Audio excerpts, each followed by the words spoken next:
Presiden Joko Widodo, didampingi Menko Polhukam Mahfud MD dan Menteri Sekretaris Negara Pratikno, menerima sejumlah perwakilan atas peristiwa yang menimpa 6 anggota Laskar Front Pembela Islam di Tol Cikampek beberapa waktu lalu. Para perwakilan itu, yakni Amin Rais, Kiai Haji Abdullah Hehamahua, Kiai Haji Muhyiddin Junaidi, Marwan Batubara, Firdaus Syam, Ahmad Wirawan Adnan, Mursalim, dan Ansufri Itsambo, ditemui di Istana Merdeka. Ini tadi jam 10 baru saja Presiden Republik Indonesia yang didampingi oleh Menko Polhukam dan saya dan Mensesnek menerima 7 orang anggota TP3 yang dipimpin oleh dipimpin oleh Pak Amin Rais, tapi pimpinan TP3-nya itu sendiri adalah Abdullah Hehamahua. 7 orang tadi yang datang, Pak Amin Rais, Pak Abdullah Hehamahua, kemudian Pak Marwan Batubara, kemudian ada Kiai Muhyiddin, dan yang 3 karena pakai masker kita nggak tahu satu persatu, tetapi ada 7 orang tadi. Intinya mereka menyampaikan 2 hal atau 1 hal pokok, yaitu soal tewasnya 6 Laskar FPI yang itu diurai dalam 2 hal. 7 orang yang diwakili oleh Pak Amin Rais dan Pak Marwan Batubara tadi mereka menyatakan keyakinan telah terjadi pembunuhan terhadap 6 Laskar FPI, dan mereka meminta agar ini dibawa ke pengadilan HAM karena pelanggaran HAM berat. Pertemuan berlangsung tidak lebih atau tidak sampai 15 menit. Bicaranya pendek dan serius gitu. Hanya itu yang disampaikan oleh mereka, bahwa mereka yakin telah terjadi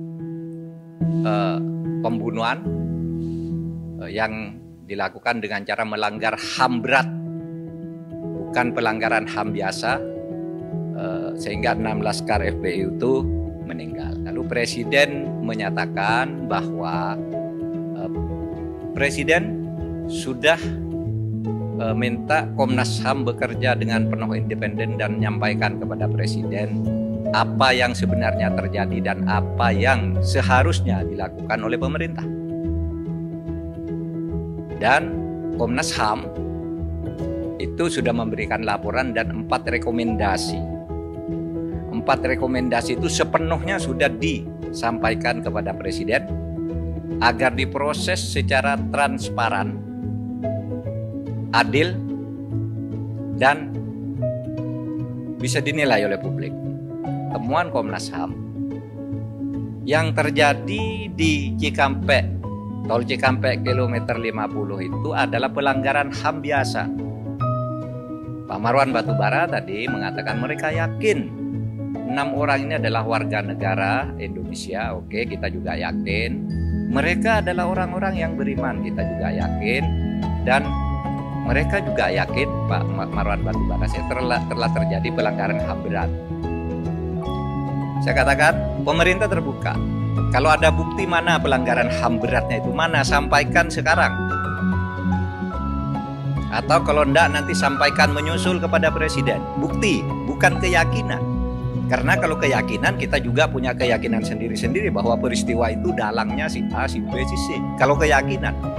Tapi Komnas HAM sudah menyelidiki sesuai dengan kewenangan undang-undang, tidak ada. Apa? Pelanggaran HAM berat itu 3 syaratnya. 1, dilakukan secara terstruktur. Itu dilakukan oleh aparat secara resmi dengan cara berjenjang. Struktur itu berjenjang. Harus targetnya bunuh 6 orang yang melakukan ini, taktiknya begini, alatnya ini, kalau terjadi ini larinya ke sini. Itu terstruktur. Sistematis. Ya, terstruktur sistematis. TP3 bukannya juga sudah diterima oleh Komnas HAM, diminta mana buktinya? Secuil saja. Bahwa ada terstruktur sistematis dan masifnya. Bahwa sejak peristiwa ini meletus, masyarakat sudah mulai muncul agar dibentuk TGPF, tim gabungan pencari fakta. Ada yang minta pemerintah membentuk, ada yang tidak percaya pemerintah. Jangan pemerintah, nanti itu bohong itu hasilnya.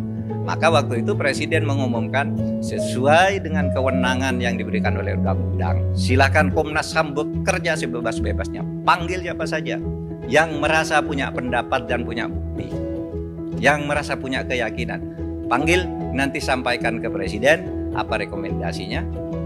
Presiden, pemerintah sama sekali tidak ikut campur, tidak pernah minta agar Komnas HAM menyimpulkan ini, menyimpulkan itu, tidak. Nah, oleh sebab itu kita serahkan Komnas HAM. Komnas HAM silakan nyelidiki, mau membentuk TGPF juga atas nama di bawah bendera Komnas HAM, silahkan. Mana rekomendasinya kita lakukan. Ada tertawaan publik semula. Masyarakat banyak yang ngejek, nyenyer gitu. Kenapa kok orang mati dijadikan tersangka? 6 laskar itu kan dijadikan tersangka oleh polisi. Itu hanya konstruksi hukum, dijadikan tersangka sehari. Kemudian sesudah itu dinyatakan gugur perkaranya. Karena apa? Karena konstruksi hukum yang dibangun oleh Komnas HAM itu ada orang yang terdiri atau yang bernama Laskar FP itu kemudian itu memancing aparat untuk melakukan tindak kekerasan dan membawa senjata. Ada bukti senjatanya, ada proyektilnya. Bahkan di laporan Komnas HAM itu ada juga nomor telepon orang yang memberi komando. Siapa? Gitu. Nah, oleh karena sekarang 6 orang terbunuh ini yang kemudian menjadi tersangka, dicari pembunuhnya, maka dikonstruksi dulu dia tersangka karena dia memancing aparat untuk melakukan tindak kekerasan dengan membawa senjata. Nah, sesudah itu baru siapa yang membunuh 6 orang ini, yang memancing ini. Nah, baru ketemu 3 orang polisi yang ditemukan oleh Komnas HAM itu 3 orang. Nah, sesudah ini ditemukan konstruksi hukumnya, baru 6 orang itu diumumkan oleh polisi, perkaranya gugur. Dalam bahasa yang sering umum disebut SP3, tapi tidak usah SP3. Itu cukup dikatakan perkaranya gugur sesuai dengan ketentuan undang-undang, bahwa tersangka yang sudah meninggal perkaranya gugur. Cukup, selesai perkaranya gugur. Lalu siapa yang membunuh 6 orang ini, kita buka di pengadilan. Nah, kita minta ke TP3 atau siapapun yang punya bukti-bukti lain, kemukakan di proses persidangan itu. Sampaikan melalui Komnas HAM. Kalau ragu terhadap polisi atau kejaksaan, sampaikan di sana. Itu. Tapi kami melihat yang dari Komnas HAM itu sudah cukup lengkap. Assalamualaikum warahmatullahi wabarakatuh.